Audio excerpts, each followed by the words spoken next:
Hey Eurovision fans, it's Tom coming to you from Istanbul and I'm back for another Eurovision news update. Eurovision 2023 may be over, but there's still lots of stuff happening. I've crawled through the messy gunk that is social media to gather all of the most delicious Eurovision news for you, and we're going to go through it. So let's kiki.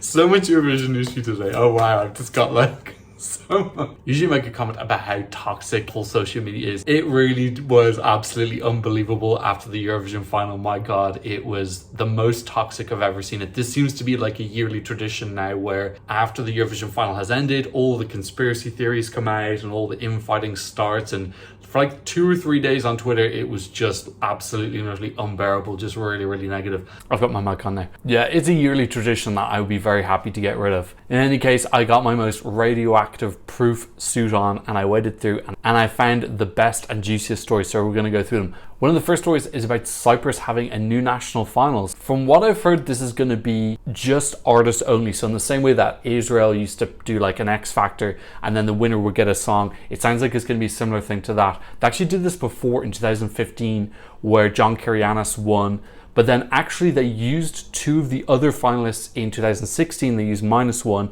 they internally selected them, and then they also internally selected HoD in 2017. So they actually used the 2015 final to pick 3 of their acts. So maybe they're doing something similar again. Maybe they want to go for someone who's actually from Cyprus, because recently they've been going for people who've got like slightly more tenuous connections to Cyprus. So I suppose that's actually kind of a cool idea, and especially if they're going to get like 3 or 4 years worth of talent from it, then yeah, it's pretty economical. And then presumably then they'll either pair them up with a song at the end of the show, or they'll just pick the winner and then that winner will get a song in the future. Okay, slightly less happy news now as we go to Spain. Their head of delegation has been sacked. So Eva Mora, who came in last year and was very, very popular with the Spanish fans, she seemed to have very good relationships with other contestants. She also seemed very good at interacting with the fans as well. She seemed extremely popular with them. She's been removed. I didn't know that much about this, so I posted this tweet and lots of Spanish people were replying to me, kind of trying to fill me in on what the situation is. Obviously, if you're Spanish as well, leave a comment down if you have insider knowledge. But from what I can gather from all those responses is that this was already decided before Eurovision happened. So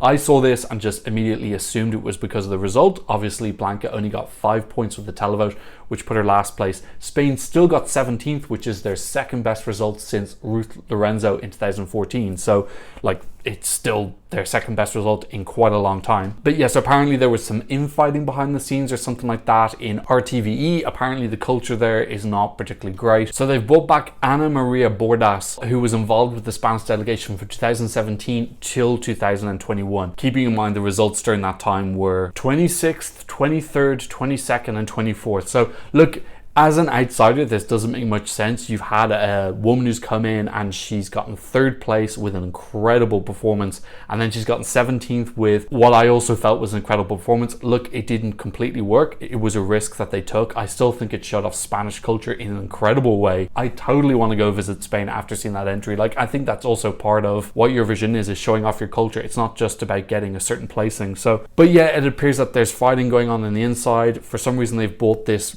lady back who had absolutely horrific results. I'm not sure why. Apparently they're keeping Benidorm Fest, which is very important, but if you saw my semi-final 2 video, I was talking a lot there about how some of the decision making did seem to be the cause of a lot of countries not qualifying.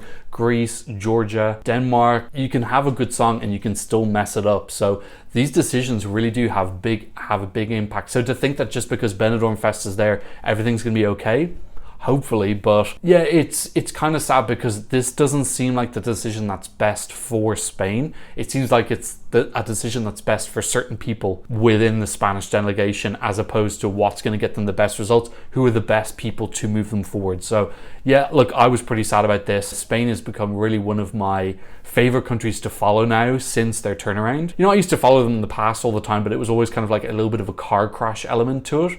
Whereas last year and this year, I've been like, it's been really exciting and very passionate, and Spanish fans are so really in love with the competition. So like seeing them energized from having good entries has been really nice as well. So I'm sad about this, but who knows, it might work out. But yeah, at the end of the day, if they end up getting another 23rd or something next year, that'll be this lady's like 5th bottom 5 placing in a row. So then will it have been the best decision? We'll have to wait and see. They've been doing very well at Junior Eurovision as well. This team is managing both Junior and Adult Eurovision. Okay, more Eurovision. I really like this picture from social media. This is Zarra and Monica Linkite and Gustav hanging out in Paris. So nice to see that some of the people from this year making like real friendships, still meeting up with each other. I did hear some insider information, I won't say who my source is, that the French delegation were considered a little bit difficult this year, and that was one of the reasons why their photos were so late being released. Their first rehearsal photos were very, very late, and apparently that was because there was some clashing going on. So glad to see that behind closed doors nice relationships have been built. So Lazara and Gustav, and then Gustav's husband, and I think that might be Lazara's daughter. She looks really familiar to me, like really, really super familiar. Maybe she looks familiar because she's Lazara's daughter. I feel like I knew her from somewhere else, a TV show or something like that. So yeah, I really like that photo. It was very heartwarming to see. Okay, next story. I like this picture as well. It's from the user Bulgarian Maps on TikTok, and it's a map showing the best result from every single country in Eurovision. So obviously lots and lots of firsts going on, and then you've got this kind of like Eastern European line of countries who never won before. Obviously we have Iceland as well in the top left corner, but here we've got Lithuania, the only one of the Baltics who hasn't won yet. I'm hoping that with Pabandom and Schnaho getting better and better each year, that they will eventually break through. Possibly could have had a chance with the Roop in 2020. I don't think they would have won, but I think they would have gotten their best result. You can see their current best result is 6th, which was LT United, We Are the Winners. The Roop definitely would have beaten that in 2020. And then we have a 6th there from Belarus as well. That's not going to get beaten anytime soon. 2nd from Poland, which was on their debut with Edyta Gorniak. I'm not going to say anything about her.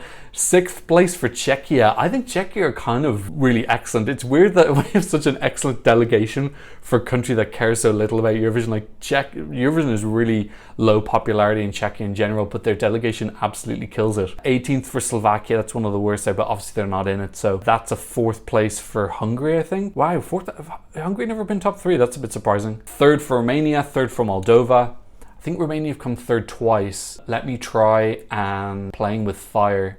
I think that's twice. Yeah, 2nd for Bulgaria. Obviously that's Christian Kostov. Who else has we got there? 7th for Slovenia. 5th for Bosnia. That must have been Leila. 5th for Albania. I feel... I'm still pissed off by 2012 when Rona Nishlu was drawn 3rd in the running order. I'm not okay with that. That should have been given a much better running order. That song ended up coming 5th. That was way, way, way too early. Really sad about that. That for me is, I know some people really hate that song. It's very Marmite. You either love it or hate it. I really love that song. Really dramatic, amazing performance, slightly dodgy outfit, but I also kind of loved it. Science fiction, futuristic movie in the 80s. But I really, really like it. And the hair coming across her chest, just iconic. Yeah, so that should have done better. 7th for North Macedonia. That was Tamara Dedevska with Pride. Armenia not on this map. I can't remember what Armenia's best result is. I think it might be 4th with RMMP3. I'm really putting myself on the spot here. Have they ever been, Armenia ever been top 3? No, yeah, it was that. It was RMMP3, but also Sarusho Kele Kele was also 4th. Obviously Azerbaijan have won. Georgia's best result I think is 9th. It is 9th. God, I need to get out more. Tom, you need to actually leave your house. Put down the spreadsheets.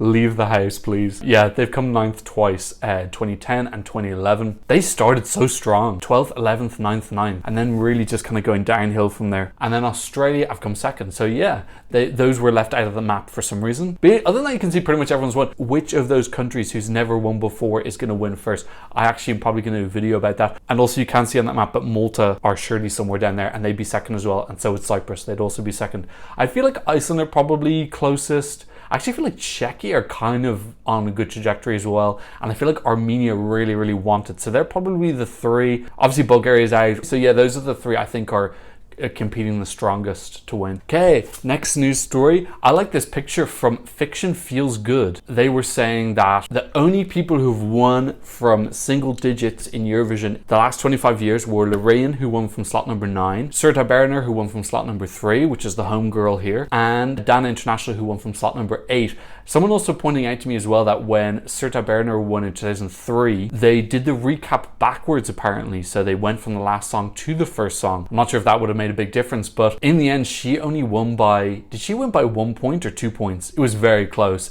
And she was very close as well over Tattoo. Tattoo came third. I think it was 167, 165, 164. If that's correct, I'm officially...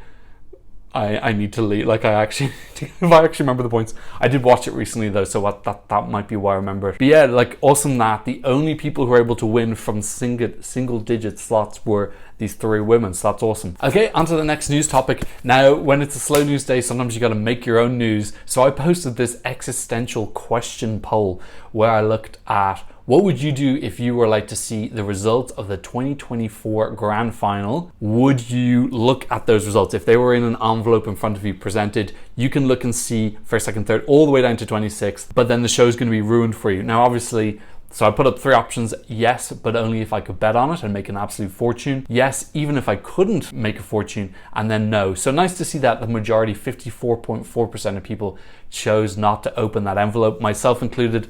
Twitter doesn't allow you to vote in your own polls, which I've always found really bizarre. That percentage would be a little bit more because I also would have voted no. But yeah, if you knew what was in the envelope, then you wouldn't be able to talk to anyone about Eurovision. They wouldn't want to talk to you because they would know that you knew all the answers. They'd be like, you'd be excommunicated from part of the community. Okay, another story. If you're feeling a little bit of post-Eurovision blues and you want to have a little bit of music to cheer you up, Dada released a new song, No Room for Love. It's really, really good. Go check it out. I'm not going to play it here because she'll put copyright on my video and she'll steal my dinner. Really, really great song. Kind of guessing that she had it and didn't want to put it into Melody Festival because Lorraine was there and she's like, I don't want the song to get lost there, so she left it afterwards. Really do hope that Dada comes back at some point and wins Melody Festival. And while we're on the topic of Sweden, one last poll that I did, which of these things do you think is going to happen first?